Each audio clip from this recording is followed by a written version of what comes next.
Good afternoon, everyone. I am Jovelyn Reyes, and my topic it's all about lesson 11. And kani siya nga topic nako is continuation lang siya sa report ni Miss Romaraog. So, my topic it's all about example of collaborative learning strategies for English classes. And now the first collaborative learning activities is think, pair, and share. So this is the step-by-step how to do a think, pair, and share activities. First is the teachers possess questions that requires analysis, evaluation, and synthesis to the learners. So first is muhatag lang si teacher og activity or kanang analysis or evaluate kung naabagyoy natunan ang mga students sa gitudlo nga discussions ni teacher. For example, mahabilin si teacher og quote nga about sa iyahang gi-discuss. So, kadto siya nga quote is tagaan or explain sa bata ang unsay about ana, unsay na-relate sa bata ana nga quote or kanang nga quote. So second is the teacher give the learners a few minutes to think about the questions and prepare an appropriate response. So tagaan ni teacher og 10 to 15 minutes nga mo think ang bata kung unsa gyoy pasabot sa quote or sa imong sa question ni teacher nga iyahang i-answer or ma-ready niya iyahang self or nga unsa iyahang i-answer, unsa iyahang ma-explain about sa gihatag na activity or analysis ni teacher. So third is the learners then turn to their groups or partners and share their response. The teachers could be take this further by asking the learners to choose their collective response. So after that, nanay questions or nanay answer ang bata. So, by pair na dahil na nimo or it's up the teacher kung unsa iyahang or by group or basta ang nadiri is pair. So, mag-by pair ang bata. So, mangita og ka-pair ang bata nga ma-share niya sa iyahang answer or sa iyahang nahibalan para dito niya i-share kung unsa iyahang na relate, unsa iyahang answer dito sa iyahang classmates nga iyahang ka-pair. And lastly is the learners then present their answer to a larger group or their entire class. So after that, by pair man no, after that is i-share sa mga students unsa ilang na-relate, unsa ilang nasabtan, unsa ang ilahang or unsa gyud ang ilang point nga answer sa gihatag na analysis or evaluations ni teacher. So first is kanang kunyari naay sa ilahang pair is kung unsa ang imuha, unsa answer sa imuhang ka pair, mo ti mong i-present. Then unsang imong answer i-present pod sa imuhang partner. So that's all for the think, pair, and share. Muna siyang gitawag og think, pair, and share kay you have a time to think on sa imong i-answer and mangita kag pair para dito nimo siya i-share sa imuhang classmates. And after that, i-share nimo unsa ang imuhang ang answer sa imuhang kauban. So the second collaborative learning activities is debate. So we all know the debate no kay ang kasagaran sa ato is na katry na og mag-debate sa ato ang mga performance tasks sa ato sa before sa kuan sa gender and society to diba na ito debate. So kabalo na taon sa ang debates but ingon ako ang step by step unsaon paggamit ang debate nga learning activities for our future students. So the first is the learning are set into the three groups. Three groups siya kay naa siya pro-opponents, naa siya opponents, and mediators. So ang pro-opponents is mao ni siya ang mga agree or positive side sa issues nga gihatag ni teacher or sa inyuhang issues nga i-debate. So second is the opponents. So ang opponents is against siya sa kanang issues nga inyo hadarang debate mo na siya ang opponents dira na sila mabilong ang kanang ni disagree or negative side, and the mediators group, yes, mao na siya ang kanang neutral lang nga wala siya ginapanigan nga disagree ba siya or agree ba siya, wala na siya neutral lang siya or mahatag lang siya advice or solutions unsay much better nga buhaton. And second is the teachers possess a propositions to the class. So ilahi na ni teacher kung kinsa to ang group 1, group 2, and group 3. And third is teachers assign the rules to the learners that one could be take the affirmative side of the propositions, another takes the negative side, and last one is the could weight in merits or arguments provide a choice. So imuhatag before mo sugod ang debate, so mahatag na ni teachers ang mga rules and mga criteria sa pag-debate sa mga students. And lastly is the teachers then brief summarize the class discussions. And before mo sugod ang debate, ihatag sa gyud ni teacher unsa ang kanang summarize sa mga discussions or sa kanang situations nga i-debate sa mga students, kung unsa gyud ilahang angay buhaton. And before that, dapat iingon jud ni teacher kung unsa nga mga scenarios. So, for example, karon is sa atong current issues, political issues. So unsa gyud ihatagan lang sila ni teachers og kanang scenario nga diha lang sila mo base sa ilahang i-debate, kay basin di mo gawas na sila sa topic or sa discussions nga dito lang dapat relate ang ilahang discussion sa pag-debate. And that's all for the collaborative learning activities of debate. And so let's proceed to the third collaborative learning activities, which is the group problem solving. So the group problem solving is ang isa sa mga activity yung ginagamit nila teachers. Ani is para magpa role play sa mga students. Mao na siya ang gitawag og group problem solving, kay each group na sila'y problem nga ilahang i-act.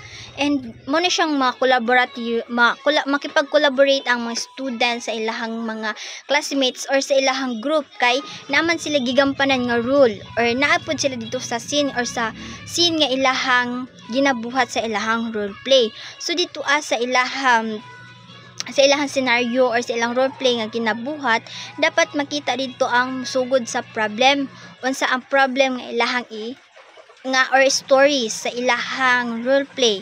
And the last sa ilahang end is dapat makita dito kung na-solve ba gyud nila ang ilahang problem nga gi-act. So first step, present the learners with a problem with be better if they are presented with a problem that is close to a real world, one of its similar to their experience. So dapat real world ang kanang i-act sa mga students or real world ilahang problem nga ma-solve, kay para mas makarelate sila or mas kanang ganing ma-act jud nila og tarong, kay naka-experience na sila ana relate nila mo nang mas dali lang sila dili sila lisod. Next is the teacher may provide some guidance on how to solve the problem, like some structures to follow. However, keep in mind that it must be a student-centered activity and that the group must come up with the solutions on their own. So, ang si teacher mohatag siya og guidance or rules nga unsa ang angay buhaton sa mga students, diba? Si teacher good ang always mo assess para makafocus sila sa ilahang buhaton.